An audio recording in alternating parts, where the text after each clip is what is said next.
Shabbat Shalom, everybody. This is Rav Shmuel with you with this week's portion. Rav Shmuel ben Yehoshua, Rabbi Stephen Epstein, or Rashbi. Rashbi with you. So I don't know. What do you think? Glasses? No glasses? I kind of like the glasses. I like the wired rims. I kind of a fashion statement, etc. So I'm going to leave them on. That way I could see I can see what I'm doing here, and I've got a little cheat sheet over here. So there it is. So first of all, Mazel Tov, Baruch atah Adonai Eloheinu melech haolam, shehechianu v'kiyamanu v'higianu lazman hazeh. Blessed are you, Lord our God, King of the universe, who has brought, sustained us, covered, excuse me, taking care of us and brought us to this day. And I say this because we had a sofer. This is usually a rabbi, but not necessarily, who is sort of a scribe who writes Torahs. It's an art form and it's very delicate. And we had three Torah scrolls actually that needed to be repaired. Two of them had actually mistakes in it. They had the same word twice. One at the end. The word was at the end of one line, and then it was the same word at the beginning of the next line. And I caught that, so of course that means the Torah is not kosher. It can't be used. We had to put it away. And the other Torah had a letter. It's a yud. It kind of looks like a little like this.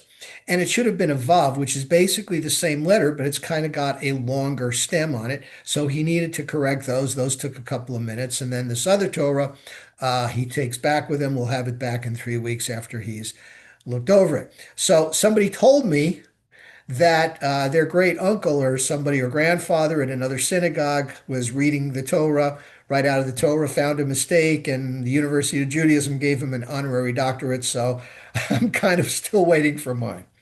So anyway, there's one thing I want to say, and I've been doing this more and more in my Devar Torah and also my sermons. A lot of you have heard on the news that Israel is starving Gaza in order to make Hamas surrender. And I'm here to tell you that that is absolutely and patently false. Let's face it, it's coming from a terrorist organization that attacked another country unprovoked, didn't even attack the country, attacked civilians, killed civilians, took civilians hostages. They were not in military uniforms, and we're going to believe what they say. Let's take it with a grain of salt. But the reason I can say that is because it has been documented by outside sources. In fact, the New York Times even printed a retraction that there was all these trucks and Israel was holding back, and it was not the case. So I know I'm getting more and more into this, and I say this because the truth is the truth. We're not a perfect country. The United States is not a perfect country. We try, we grow, and this is what God put us on this earth to do, to grow. That way we have something to do between birth and death. God wants us to grow and become better, right? So that whatever's next, the world to come, we start at a better place. So I want to throw that out for what it's worth. Okay, let's talk about etchanan. Now, etchanan contains three very important passages in its portion. The first passage is kind of a redo of the Ten Commandments. They are not exactly the same as the Ten Commandments that are promulgated or put forth in Exodus. There's a few changes. The most well-known being the fact that in Exodus, the fourth commandment is Zakor et Hayom HaShabbat. Remember the Sabbath day. Here we are in Deuteronomy. It's 39 years later. Moses is talking to the new generation that's going to go conquer and settle the land. And it is Shamor, guard or keep the Sabbath. Zachor is considered a positive commandment because it's like, okay, keep it. Shamor is considered a negative commandment because it's basically don't forget it. Say positive, negative. And there's also a few other minor differences there as well. The next passage is the Shema and the V'ahavta, which is our most important declaration. It's a declaration of faith, acknowledging that there is only and only one true God. And you shall love the Lord thy God with all your heart, with all your soul, and with all your resources. etc., etc. Very important. The third is where we are commanded to tell our children about the Exodus. And this, of course, is the first son, the wise son. It's command the wise son who says, tell me about the story. And we are supposed to tell him and any of our other, let's say children, right? Let's say children. And I don't say that, to be politically correct.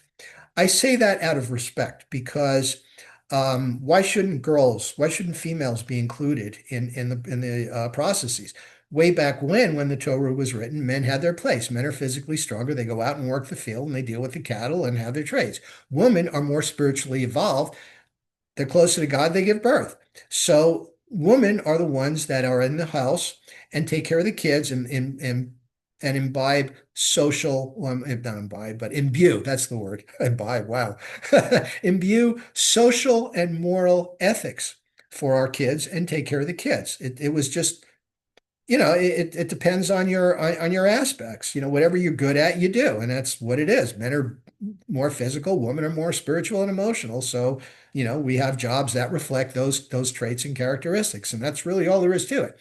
Today, not really the case. You have two income families, and there's a division of labor, and of course, everything is handled by machines and robots or whatever. So we don't have the differences, at least in the workplace of men and women. So, women can do men stuff, and then, there's some men that are stay-at-home husbands, right? So it is. So, um, it's tell your children. Okay. Now, because those are so important and so prominent in our religion, a lot of the other things tend to be overlooked. There was one verse that stood out to me as being real key, and it doesn't really get discussed. God says to Moses, "You are a special people. I'm going to give you a lot of responsibility. That's what makes you special. You've accepted my Torah. We have the covenant. It's a two-way street, folks. That's why we're chosen. Okay, God chose us and we chose God. It's not like God says, "Oh, I like, remember, I don't know if any of you remember the Smothers Brothers, right? Mom liked you best." But that's really kind of what it is. We accepted it. They didn't. And we want to be immoral people. So that's where we are. And God said, "You are a small population, but you stand out." This is in the Torah. Look at today. We are what, 1/10 of the world's population. In the United States, we barely crack 2% of the population of the United States as a people. And yet, look at all the importance. Look at all the stuff. Look at all the stuff that's going on with this whole woke stuff. Okay, you can't say this, you can't say that, but with Jews, you know, sky's the limit. And so much attention. You have all these crises going on in the world. The Chinese and the Muslim Christians, the Uyghurs, right? They're persecuting them. Where are the protests? Ukraine, Russia attacked Ukraine. They're killing civilians. Where's the protests? All the other things that are going on. Look at North Korea. These three-generation prisoners, right? You do something wrong, they imprison you, your family, your children, and your children's children. That's what they do in North Korea. Where's the outrage? But Israel gets attacked. They're trying, they're working real hard to defend themselves, wage as moral a war as possible. And yet the world is looking at the worst, saying we're starving children, we're attacking civilians, and we're doing our best not to. So that is a really key phrase. The attention's on us. If you have a student who is outstanding, who tries harder, and I'm going to phrase it that way, you've all been in school in classes. There's always the kid that sits up at the beginning, front of the class. Maybe they're smart, maybe they're not, but they want to get involved. They try real hard. They're overachievers, and what happens? People don't like them because, they're teachers' pets, where all they're trying to do is get a good education. And I'm not, don't get me wrong. I'm not saying that, we're better than everybody. We're not. Yeah, I mean, humans are humans.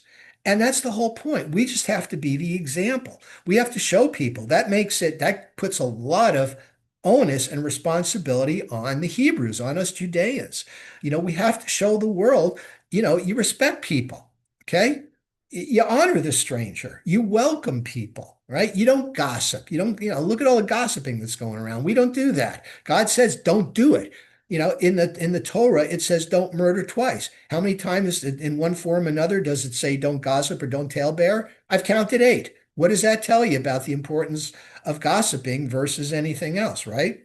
Okay, there's my rant for the week. Shabbat Shalom. We are coming up to Tisha B'Av. Um, yes, it's my birthday coming up too. So it's big, big 7-0, believe it or not. I can't believe it. So there it is. Okay, folks. Shabbat Shalom. And this Sabbath, and thank you for tuning in.